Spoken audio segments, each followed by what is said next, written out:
13. datums un piekdiena, bet Valmieras tehnikumā uzskata, ka nekāds melnais kaķis vairs nevar pār ceļu pārskriet, un šīs datums būs veiksmīgs starts turpmākajam.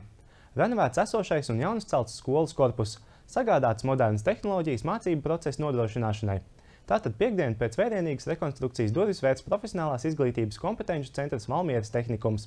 Bet vēl pirms svinīgās reizes ielūkosimies, kas tad ir tapis ieguldot 12,5 miljonu eiro.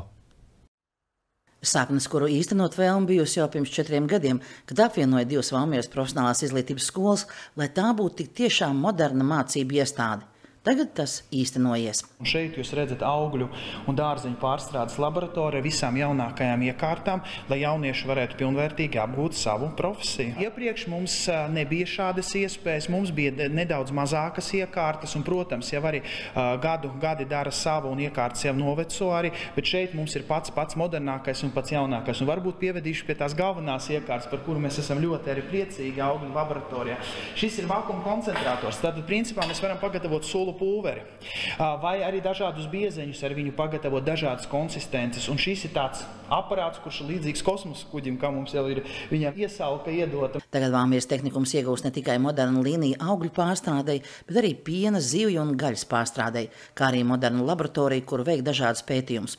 Būtībā tās jau ir nelielas ražotnes, kur audzēkņi var apgūt visu pārstrādes procesu, kā tas reāli ir strādājot uzņēmumā. Prieks ir, jo iekārtas ir fantastisks. Mums atliek vēlēties tikpat fantastiskus bērnus, un mēs varēsim kalnus gāzt. Mums ir ražotnīte. Jā, mums ir maza ražotne. Es domāju, ka viens otrs mājsaimnieks varētu mūs, tas, kas uz tirdziņiem brauc ar ievārījumiem, apskaust mūsu šo te dārzeņu cehu, kāds mums viņš šeit ir. Šobrīd mēs esam priecīgi par to, ka skola ir priekšā varbūt dažam uzņēmumam, ja?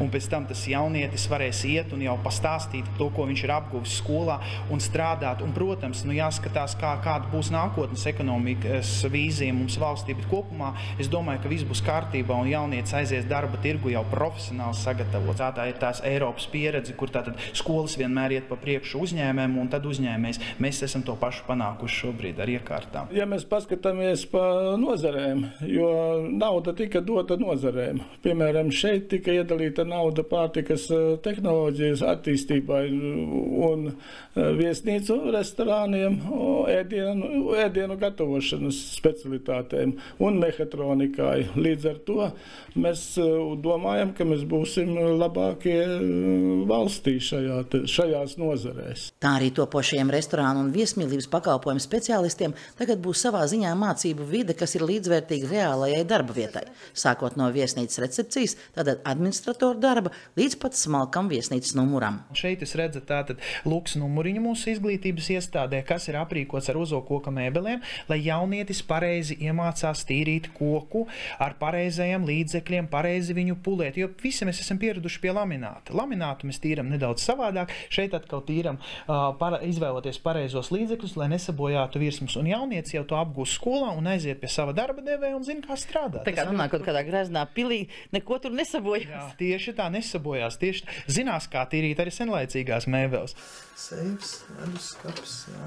Vērts lietām, jo ar to arī jāmāk rīkoties un jāmāk atslēgt tomēr, ja tam viesim gadās, kad viņš ir aizmirsis, kāds viņam tas bija pinkodiņš, jā, un viss tas viss ir mācību procesā jaunietim jāiegūst. Jaunas tehnoloģijas iegūs arī mehatronikas nozara, kas ļauj cerēt, ka nākotnē varēs nodrošināt plašāku spektra darbinieku sagatavošanu arī Valmieras un citu reģionu uzņēmumiem.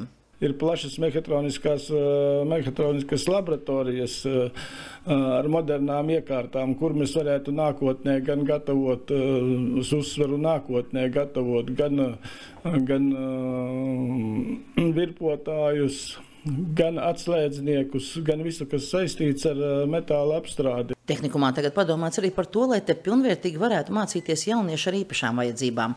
Tātad būtu ērti pārvietoties, gan arī dzīvot. Mēs esam izveidojuši 2 numurus cilvēkiem ar īpašajām vajadzībām, jeb tā saucamā kustību traucējumiem, un mūsu skolā varēs 6 cilvēki vienlaicīgi mācīties, tie, kuri dzīvo skopmītnēs. Un kas ir interesantākais šajā numuriņā, kad arī, ja cilvēkam paliek, piemēram, slikti vannas istabā, ir izvietot speciāls pogas, kurus uzreiz dežurantam uz pulti pados informāciju, kad cilvēks vai nu ir nokritis, vai, piemēram, cilvēkam ir palicis slikti, un dežurants uzreiz redzēs pie numuriņa, kurā numuriņā tas ir noticis. Mācību procesu nodrošināšanai pārtiks ražošanas līnijās modernajās tehnoloģijās Valmieras tehnikumā ieguldīt 4,3 miljonu eiro.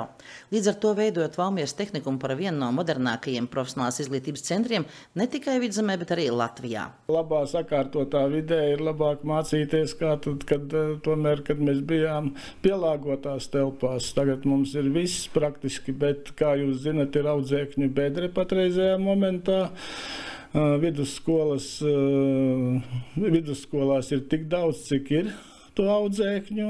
Mēs esam atkarīgi, cik pie mums atnāk. Bet, protams, mēs ceram uz to, ka materiāla tehniskā bāze un skolas pievilcība pievilinās arī audzēkņus. Ir jau arī daudz nākotnes ieceres, kā likt lietā iegūtās tehnoloģijas, piemēram, apmācot bezdarbniekus vai arī nākotnē pat ražotājus. Bet tagad priekšā tehnikuma atklāšanas svētki un pirmdien jau te sāksies mācības.